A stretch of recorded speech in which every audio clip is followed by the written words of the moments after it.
Um saludo a todos e todas. Muito buenos dias. La FAO encantada, feliz de participar desse seminário. Muitas graças por nos invitar com sócios tão importantes, com organizações tão fundamentais ao desenvolvimento desse país, de sua população, de sua agricultura. Assim que vamos procurar aqui compartilhar um pouco com vocês a informação recoletada em nossa região, América Latina e Caribe, basada na ciência, na informação, na evidência, para nos sumar a este grande projeto, este grande desafio de discutir a segurança e a soberania alimentar em um contexto de uma pandemia, em um contexto de uma crise global. Então, os desafios não são iguais aos desafios de um passado, são outros desafios e estamos todos convocados a encontrar soluções, medidas para fortalecer os sistemas alimentares em Chile e em nossos países, porque finalmente estamos tão conectados que, se não pensarmos de uma maneira global, integral, não vamos resultar na implementação de medidas que resolverão ou que mitigarão os problemas que hemos enfrentado em termos de segurança alimentar e soberania alimentar em nossos países. Cuidarei de meu tempo para não les aburrir demasiado. As apresentações têm sempre muitos gráficos, muitos dados, mas vamos aqui procurar estabelecer com vocês um diálogo muito fluido, muito tranquilo, pero mais que todo, nos enganchar, nos animar a enfrentar esta difícil tarefa de discutir medidas para a soberania e segurança alimentar como desafios e oportunidades para desenhar sistemas alimentares em Chile. Obviamente, com uma enorme preocupação em fortalecer a agricultura familiar, campesina, as mulheres rurais e os jovens do campo. Não se assustem, isso não é uma grande tese que está por detrás. O que sim quisiera ressaltar aqui é que por debaixo de uma grande maqueta ou de um grande esquema que procura traduzir que é um sistema alimentar, há fundamentos importantes que nascem a partir de um marco de um direito à alimentação. Alimentar-se é um direito de todos e todas. E se partimos de aí, vamos construindo na bateria de políticas, de medidas, de conceitos, de princípios, as 6 princípios aqui, um pouco difícil de ler, pero esses 6 princípios les mencionarei em outras partes de minha apresentação porque são muito importantes. A disponibilidade de alimentos, acesso de alimentos, a utilização desses alimentos, a estabilidade da produção, o arbítrio das pessoas e a sustentabilidade desse sistema produtivo. A partir de esses 2 grandes conceitos ou ideias, desenhamos um sistema alimentar. E para não me meter em tantas coisas aqui, quisiera chamar um pouco a atenção desta parte central, que é realmente onde estamos. Onde estamos nós, as pessoas, neste entorno alimentar bombardeado diariamente por la propaganda de la alimentação fácil, la alimentação chatarra, la alimentação de mala qualidade, e que há finalmente elevado os índices de malnutrição em todas suas formas, não somente aqui, pero como na pandemia global de sobrepeso e obesidade. Seguindo adelante, la FAO, aqui nada mais para ressaltar um pouco, marcamos a Agenda 2030, a Agenda de los ODS, por aí nos movemos e invitamos, obviamente, para que essa seja nossa agenda, já que estamos, nesse momento, volvendo hacia atrás, por os efeitos, impactos da pandemia e da guerra. E aqui nada mais que ressaltar que, por uma decisão das Nações Unidas de elegir esse decênio de apoio à agricultura familiar, tudo o que vamos conversar aqui tem sim um público que necessita nosso apoio, nossa mirada mais especial. Isso não significa não conversar com outros setores produtivos, absolutamente. Significa procurar equilibrar um pouco a atenção, as políticas, os pressupostos que existem para um setor da agricultura que historicamente não foi assistido como outros setores foram assistidos. Então, aqui, a mensagem não é menos para um e mais para outro. É apoiar estes aqui elevando o apoio a esses outros aqui, ou seja, equilibrando um pouco mais as possibilidades e alternativas a todo o setor produtivo rural.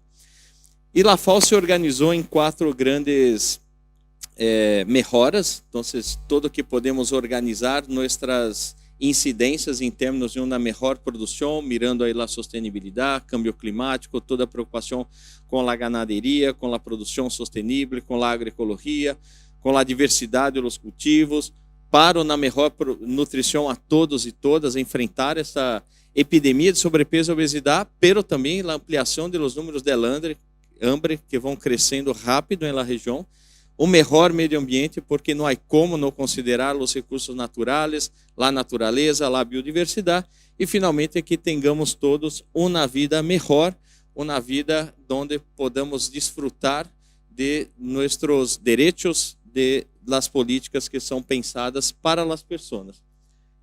Mencionarei 3 grandes desafios, e vamos passar de uma maneira rápida, porque creio que todos aqui sabem quais são esses desafios. Finalmente, as 6 princípios, como mencionei ao início, e estes 6 princípios norteiam a ideia de uma arquitetura por la segurança alimentar e nutricional.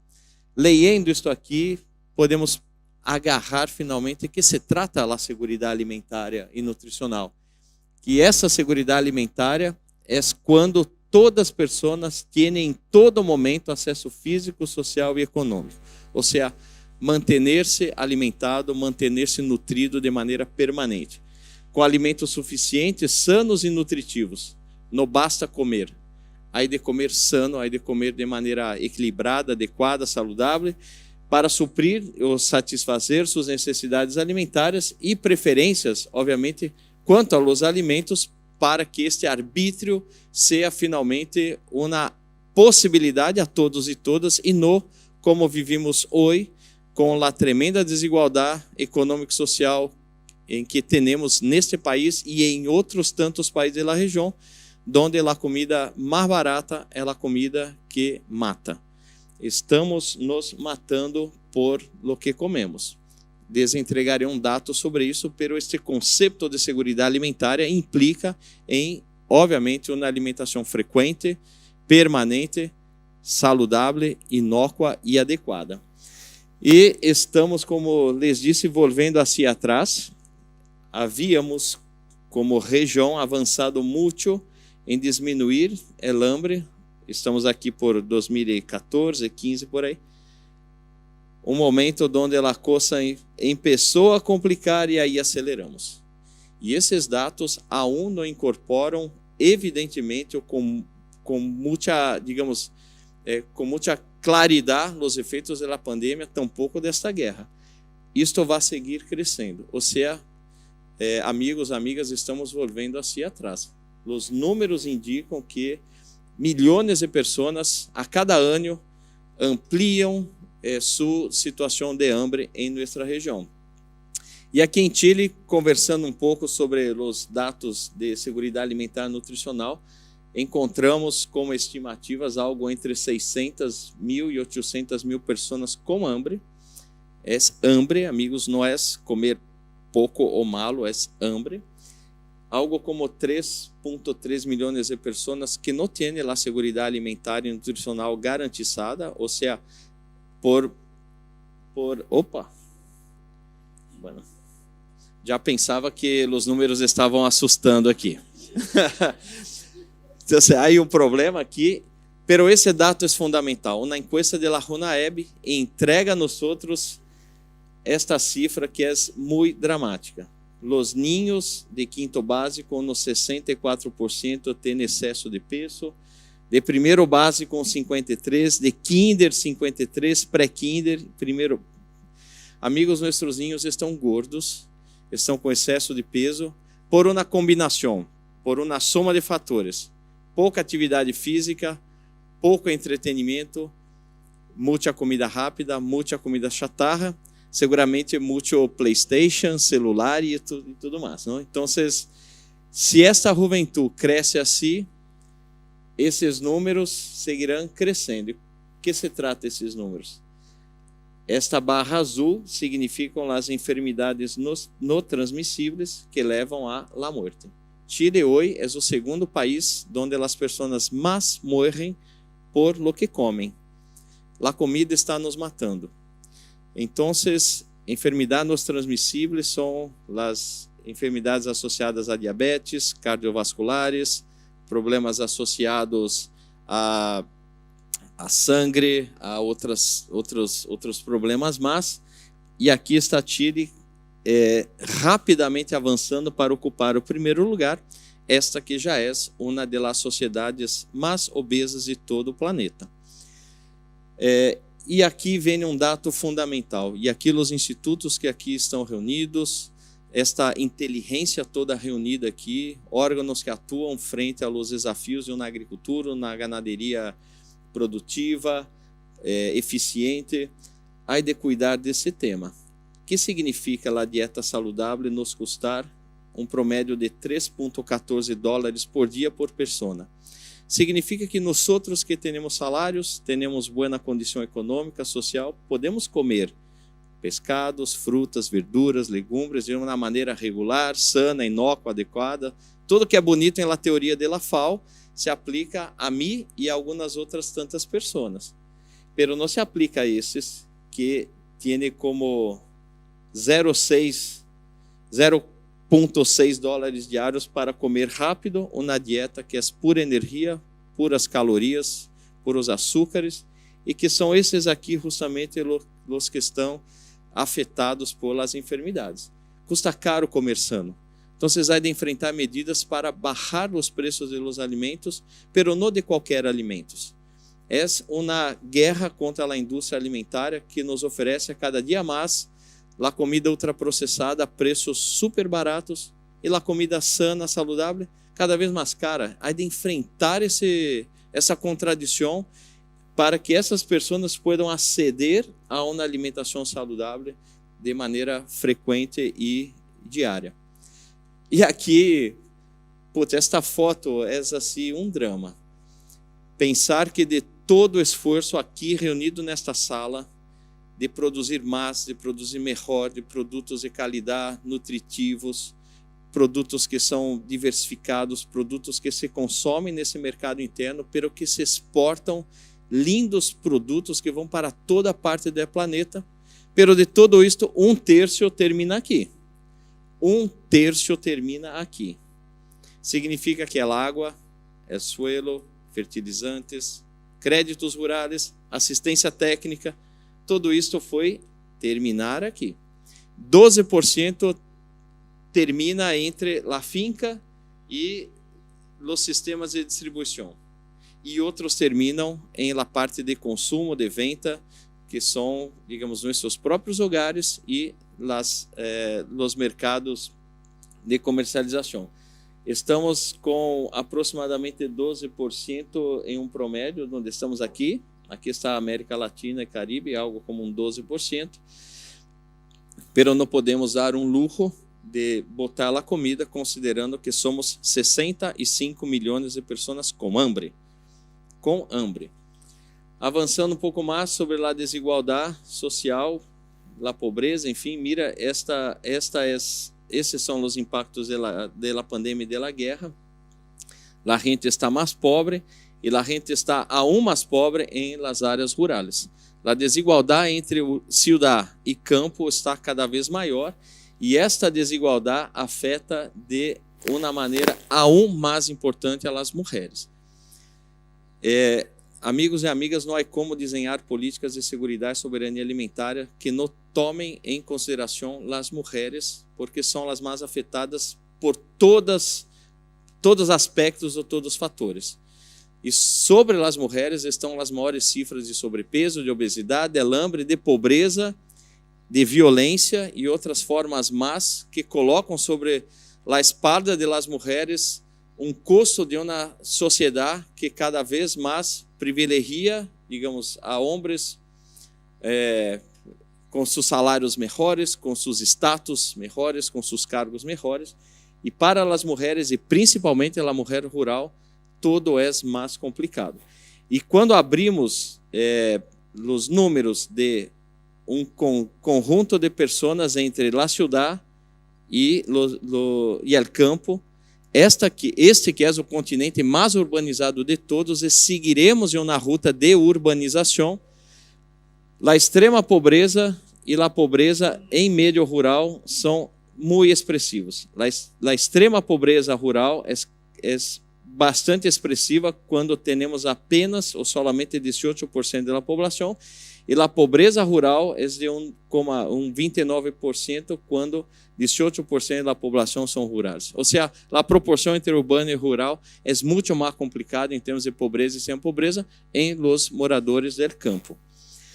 Para avançar um pouco aqui e conversar um pouco sobre Chile, em geral, poderíamos dizer que em 11 de 16 regiões a pobreza rural é mais que o doble da pobreza urbana.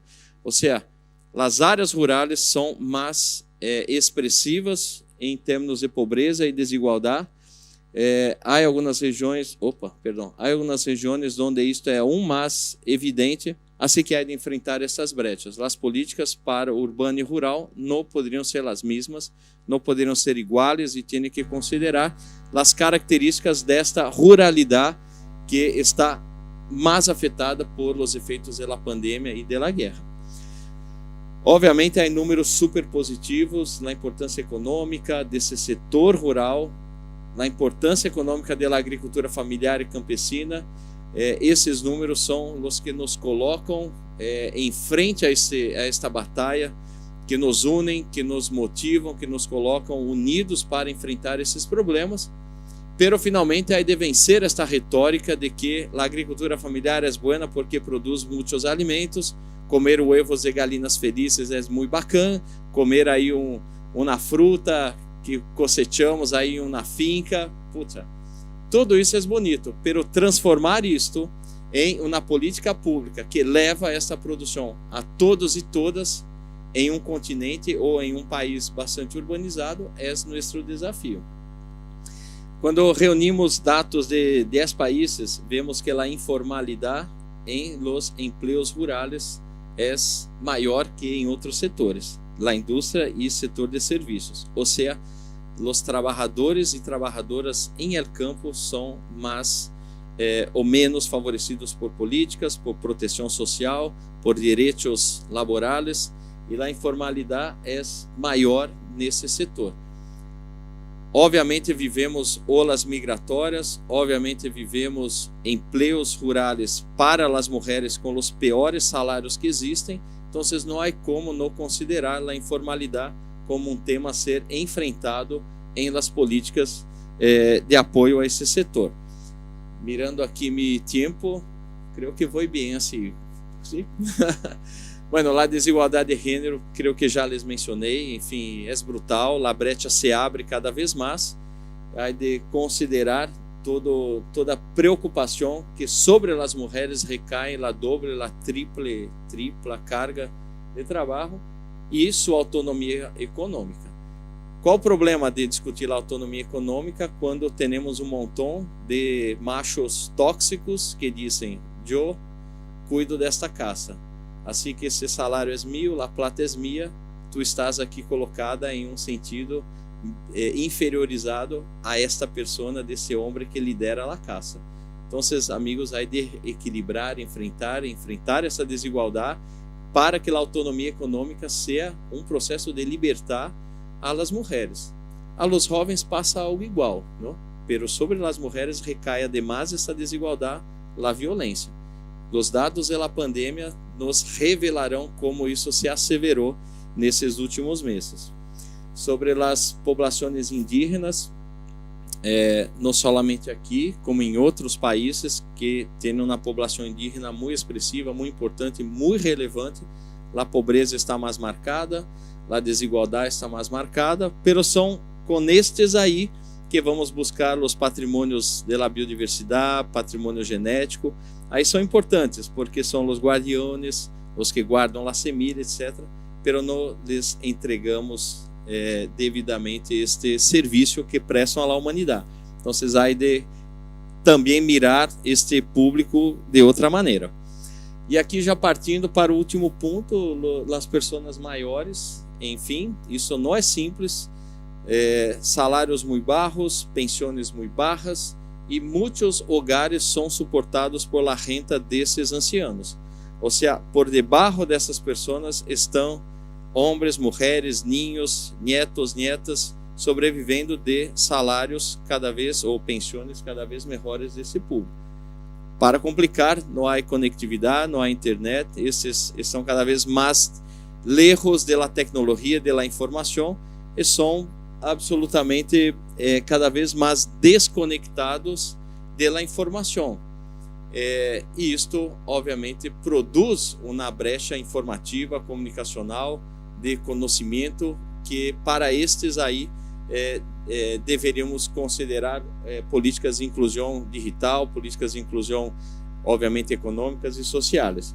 Há tentativas de governos, tentativas de Nações Unidas, várias coisas hemos produzido, pero finalmente, se não enfrentamos essas brechas de uma maneira articulada, vamos seguir aí com a população anciana, que é cada vez menor, é verdade, pero são muitos que suportam seus hogares em áreas rurais.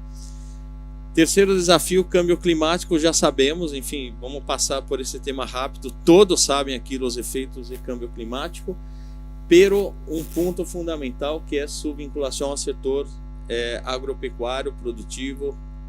Se a agricultura, a ganaderia ou qualquer outra atividade produtiva rural produz efeitos e amplifica esse câmbio climático, este mesmo setor é vítima desses efeitos, por las tormentas, por las sequías, por las altas temperaturas, ou seja, se cria um tipo de uma simbiose entre a atividade produtiva e sua contribuição ao câmbio climático, e por outro lado, este câmbio climático que influencia em la produção de uma maneira que as cosechas estão ameaçadas por altas temperaturas, por sequías, por tormentas, etc. Então, este ciclo está cada vez mais evidenciado, está cada vez mais marcado por um elevado custo para produzir, porque se necessita mais água, mais fertilizantes, se necessita cambiar a matriz genética para que os cultivos sejam mais rápidos para suportar nos períodos cada vez mais curtos de água, ou plantas que têm que ser mais resistentes à sequía. Tudo isso é custo para a investigação agropecuária e de alguma maneira isso é transferido ao sistema produtivo a partir de maiores custos de produção.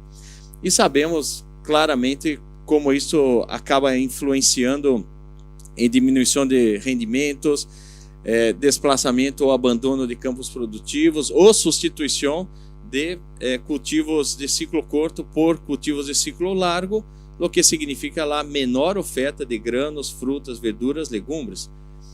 Um outro problema que queremos mencionar, e aqui outra vez los 6 princípios que mencionei inicialmente, esses 4 são bastante afetados por câmbio climático, porque se afeta a disponibilidade de alimentos, se afeta a utilização desses alimentos, tem que ver com a estabilidade e aí principalmente a volatilidade de preços e o acesso. Ou seja, temos que importar produtos frescos porque já não os produzimos em quantidade que se requer. Essas cadenas se tornam largas, se tornam caras. Há um grupo de aproximadamente uns 60% de comércio de alimentos em todo o mundo que, para chegar a seu destino, passa por outros 2 ou 3 países. Ou seja, as cadenas são largas, são caras e seguem emitindo gases por todo lado. Então, se a segurança alimentar está muito afetada por os câmbios climáticos e seus efeitos digamos, de los desastres naturais sobre as produções, com sequías, com tormentas, com inundações, enfim. E a perda da biodiversidade. São 3 plantas que entregam 60% da energia que consumimos. Bueno, sabemos que há mais de 30 mil. Aí está a importância da dieta diversificada, dos cultivos diversificados, apoiar a agricultura familiar, campesina, indígenas, enfim, todos esses que têm seu cultivo diversificado, pero que finalmente já não encontram comércio, mercados, feiras livres para comercializar esses produtos. Então, isso vai perdendo o interesse econômico, o interesse de seguir cultivando esses produtos. Partindo para a parte final, vivemos a tormenta perfeita, ou seja, a pandemia, câmbio climático e esse conflito da guerra. Já não podemos pensar nossas ferramentas, nossas políticas mirando ao passado, porque esse contexto nunca havíamos encontrado unidos em um mesmo contexto. Os desafios são maiores e abraçar essa complexidade é necessária. Não há soluções simples para um problema complexo. E é justamente como um seminário como esse que colocamos nossa energia, nossa capacidade de pensar, de refletir, para unir esforços e finalmente transformar os sistemas alimentares. As Nações Unidas invitou os países a participarem de uma cumbre global sobre sistemas alimentares. Foi a primeira vez que se hizo uma cumbre com essa temática. Avançamos muito pouco, avançamos timidamente em marco de uma transformação, pero esta ideia de que tudo se mescla, tudo se une, tudo convive de uma maneira permanente e cotidiana, é parte dessa reflexão. Não vamos parar um minuto de vender, de comercializar, de comprar, de comer. Esse sistema alimentar nunca parou, tampouco durante a pandemia parou. Pero a coisa ha cambiado para um sistema alimentar com maiores desequilíbrios.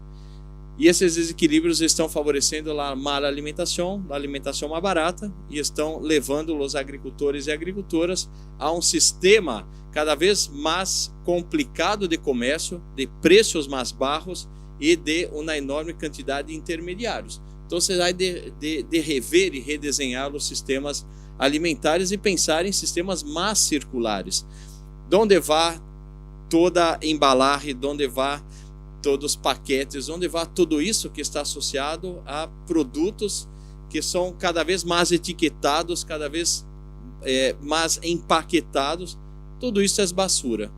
Isso vai aos vertedeiros, as municipalidades têm que cada vez mais destinar fundos para mover a basura, e isso significa uma perda enorme de riqueza, de valores, etc. Podemos pensar em um montão de boas práticas como essa, onde os alimentos que são feios, mas são igual nutritivos. Onde vai tudo isso aqui, amigos? A la basura, porque enfrentam um estándar ou um padrão de que a zanahoria tem que ser assim, a hoja de la lechuga assim, pero isto aqui é alimento. Aqui tem água, suelos, fertilizantes, trabalhos, etc. Então, é um montão de boas práticas e boas ideias para transformar um alimento que é feio em alimento consumido pelas pessoas. Aí de pensar um pouco de maneira que essa circularidade promove empregos, renda, dinamiza a economia, e finalmente conversar um pouco sobre a governança, a participação, e um documento da FAO publicado há poucos meses, traz uma mensagem importante que a FAO dificilmente vocês encontrarão na mensagem política com esta ênfase. Enfim, estamos aqui afirmando que esses esforços para transformar os sistemas alimentares implica em enfrentar os desequilíbrios de poder. Ou seja, construímos sistemas alimentares que são como são hoje desenhados a partir de uma maior ênfase a um setor, a uma parte desse setor produtivo. Se não equilibrarmos, se não darmos voz e oportunidades aos menores em termos de área ou aos que produzem menos, seguramente seguiremos com esses desequilíbrios. Terminando, direito à alimentação, creio que não há dúvida sobre isso. Temos de perseguir isto como um direito de todas e todos. A soberania alimentar como uma característica, um entendimento de direitos que se finalmente incorporam em vários países. Há 8 países de nossa região que têm a soberania alimentar em marcos normativos a nível constitucional, e a partir daí a nível de leis e normas, etc.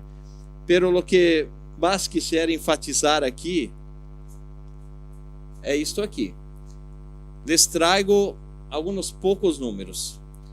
A soberania alimentar em Equador, a partir da maneira com que manejam as políticas, acabam facilitando e favorecendo o comércio de alimentos.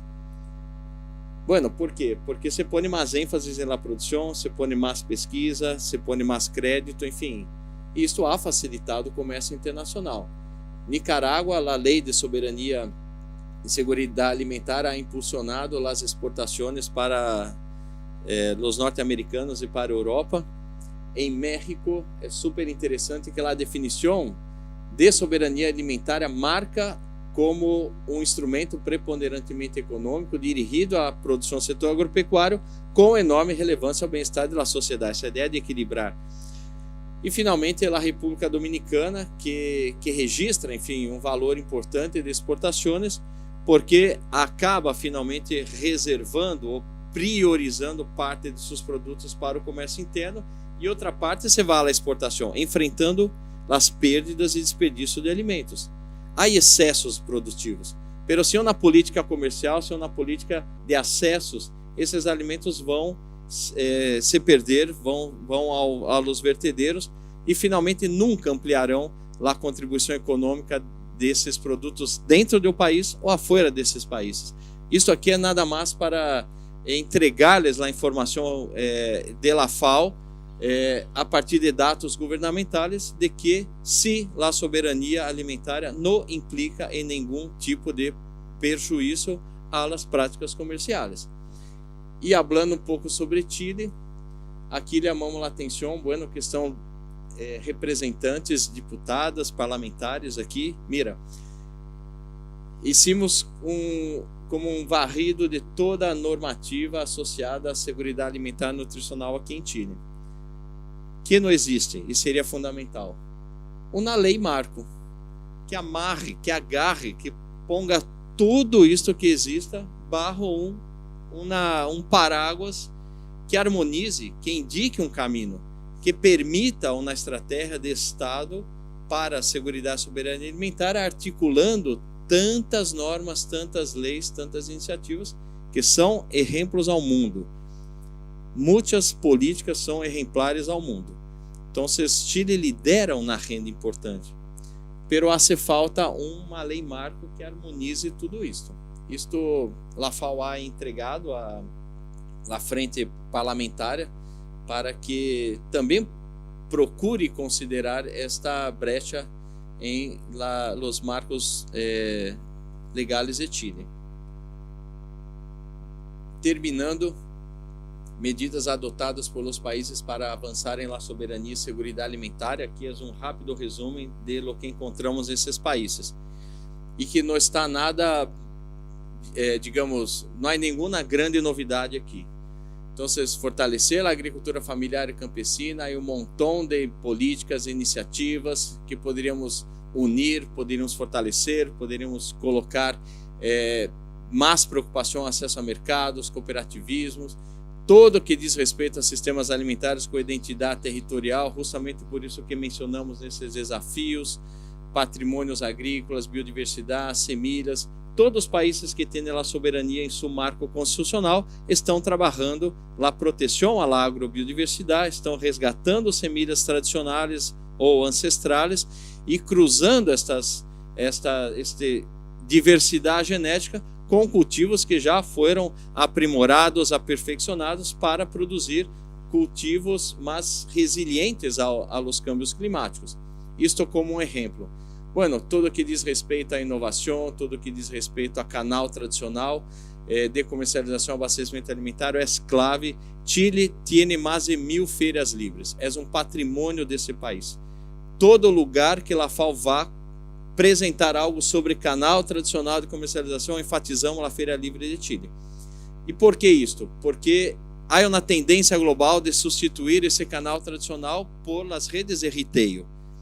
Pero isso não vai passar, porque essas redes de retail seguirão em las áreas que têm mais renda, que têm mais desenvolvimento econômico. Então, vamos seguir com as verdulerias de bairro, vamos seguir com a Feira Livre, vamos seguir com esta pessoa que com um carrito vende verduras em la calle, e esses têm que ser apoiados. Finalmente, tudo que diz respeito a recursos naturais, há um montão de medidas que enfrentam degradação de suelos, um montão de coisas sobre a agroecologia, sobre sistemas basados em la natureza, enfoques inclusivos, multissetoriais, la resiliência e adaptação ao câmbio climático. Há muita literatura, muita pesquisa, muita ciência por detrás disso, e isso realmente é necessário em um momento que estamos cada vez mais com problemas para extrair da natureza as condições para a produção. Custa cada vez mais caro isso. O capital agrícola e social é fundamental, a inversão pública, tudo que diz respeito às capacidades, assim que a assistência técnica aos produtores é clave, levar conhecimento, generar novos conhecimentos, a extensão agrícola, a extensão rural são claves e inovadoras no sentido de utilizar ora os WhatsApps, os Telegrams para levar a informação a essas pessoas, porque conhecimento é poder, conhecimento é todo, e essa assistência técnica rural em nossa região é criativa e necessária.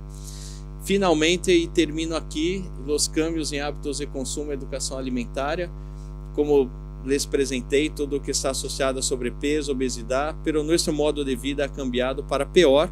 Estamos cada vez mais conectados, cada vez mais nosso tempo está dedicado a redes sociais e a menos a deporte. Cocinamos menos porque não temos tempo. E quando vamos cocinar, vamos à la comida rápida.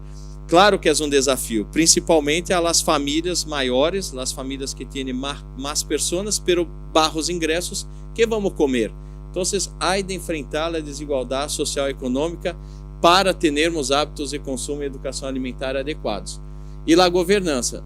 Não há segurança e soberania alimentar sem diálogo, sem participação, sem a presença de los atores todos elas cadenas, os grandes, pequenos, medianos, intermediários, retail, mercado maurista, mercado minorista, a ciência, a universidade, setor público, privado.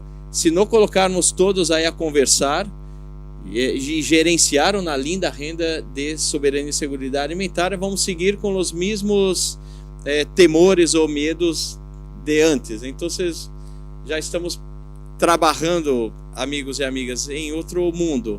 Por la pandemia, por la crise, por la guerra, assim, não vale a fórmula de um passado, há de pensar de outra maneira.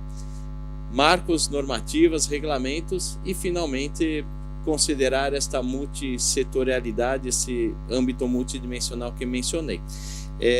Espero que tenham desfrutado um pouco desses dados, dessa informação, e a FAO aqui se une a todos e todas com os órgãos de governo que aqui estão. Somos aliados de vocês em um sentido de buscar contribuir, trazer a evidência de outros países e contribuir também com a renda política, porque tudo isso aqui finalmente tem muito a ver com política. Então, não vamos nos distanciar ou nos aislar de um diálogo político, porque isso é clave para cambiar a sociedade que vivemos. Muitas graças por sua atenção.